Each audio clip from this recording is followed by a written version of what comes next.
This is John with Cruising Addicts. We took a tour of Nassau through Viator while visiting the Bahamas, and we are going to share our experience with you. Sit back, enjoy the video, and don't forget to hit the thumbs up button to like this video, subscribe to our channel for more great cruise content, and check out our website, cruisingaddicts.com. Happy sailing. Scrolling through my screen, searching for a dream. Found a channel that's got me hooked on the scene. Cruising addicts taking me on a ride. From ship to ship, they're the experts, they're the guide. Sail away, come aboard this digital oasis. Cruise ship tours and reviews, they're taking us places. Port guides, destinations, is your excursion too. Cruising addicts, they're the ones making our dreams come true.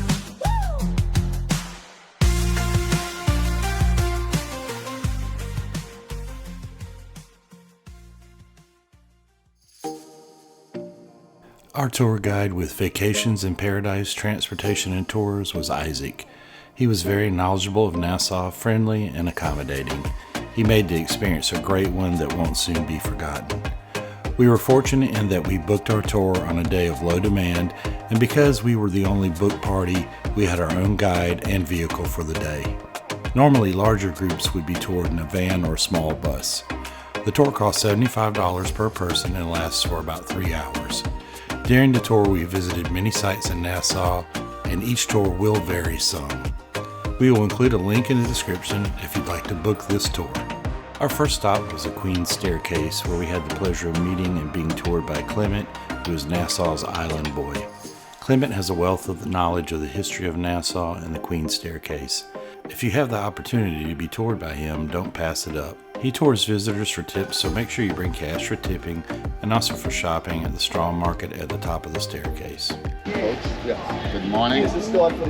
Welcome to the Bahamas. Welcome to the Queen's Staircase. My name is Clement. They call me Island Boy. I'm one of those guys on TikTok and YouTube, even though they see me there. Bahamas experience. You could find true romance. So much to see, so much to do. Come along, I'll share it with you. Welcome. Now folks, what you're looking at is not an arc of nature.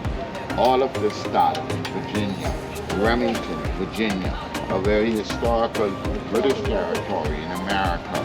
This tree here is the Bahamas national tree. It's called the Lictonwidi, in Latin, the tree of life. Lord Dunmore was an ex-governor, a slave master.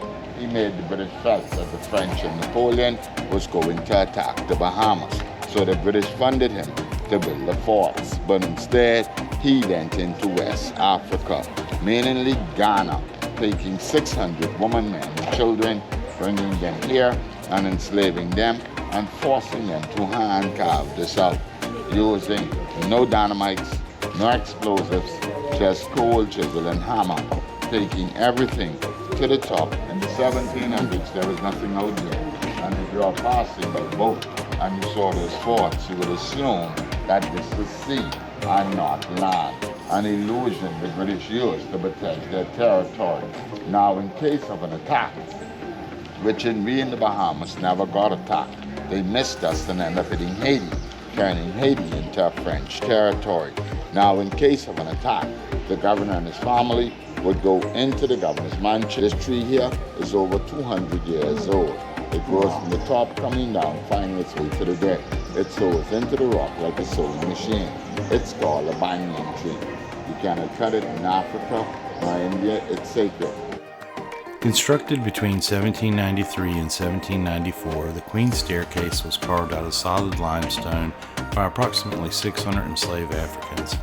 It was originally built to provide a direct route from Fort Fincastle to Nassau City, ensuring a strategic advantage for troops in the event of an attack.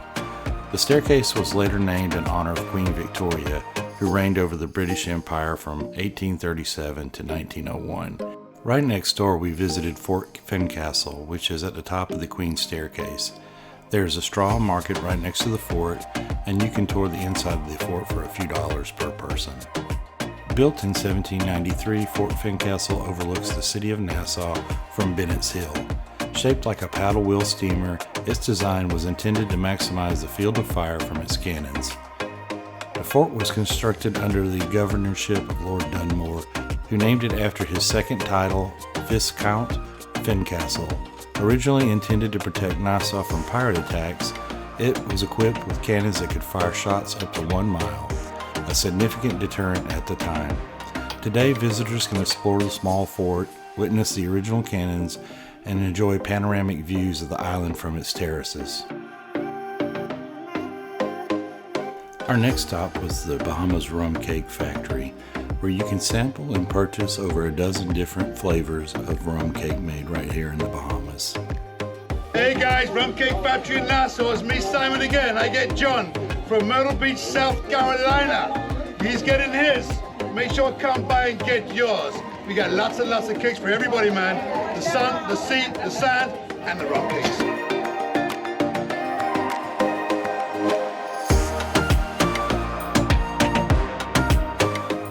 Nassau, the capital of the Bahamas, is not only famous for its turquoise waters and white sandy beaches, but also for its rich history encapsulated within its historic forts. These forts, mostly built in the 18th century, were primarily constructed to protect the island from pirates and invaders. Visiting these sites offers a unique glimpse into the colonial history and military architecture of the era. Our next stop was Fort Montague. Located on the eastern shore of Nassau, Fort Montague is the oldest fort on the island. Constructed in 1741 by British colonial governor John Tinker, it initially was built to defend against Spanish invasions and played a significant role in the history of the Bahamas. In 1776, it was the site of the first naval engagement of the American Revolution in the Bahamas, where American Marines captured the fort to secure gunpowder supplies. Although smaller than the other forts, Montague's remnants still offer a historical insight into Nassau's past defenses.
Nestled in the heart of Nassau, the capital city of the Bahamas, John Watling's distillery offers a fascinating glimpse into the rich history of Caribbean rum.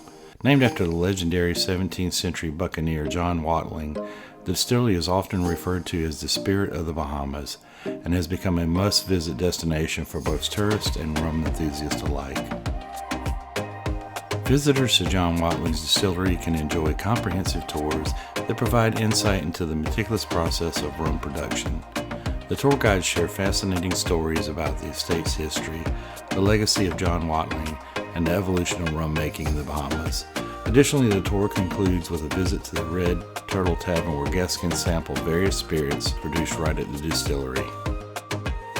Upon visiting John Watling's distillery, one is immediately drawn into the artisanal process of rum making that has been fine-tuned over centuries in the Caribbean.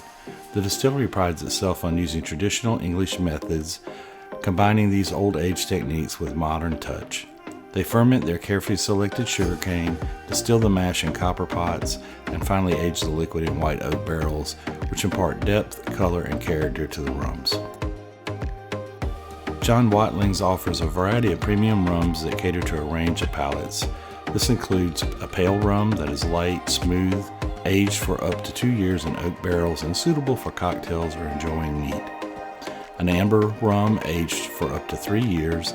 This rum has a richer, fuller body with hints of toasted wood. And their premium Buena Vista rum, crafted in commemoration of the estate itself. This rum is aged for 5 years and showcases a complex blend of flavors. We hope you enjoyed this video, and if you did, hit the thumbs up button, liking it. Please consider subscribing to our channel for more great cruise content, and check out our website, cruisingaddicts.com. Happy sailing!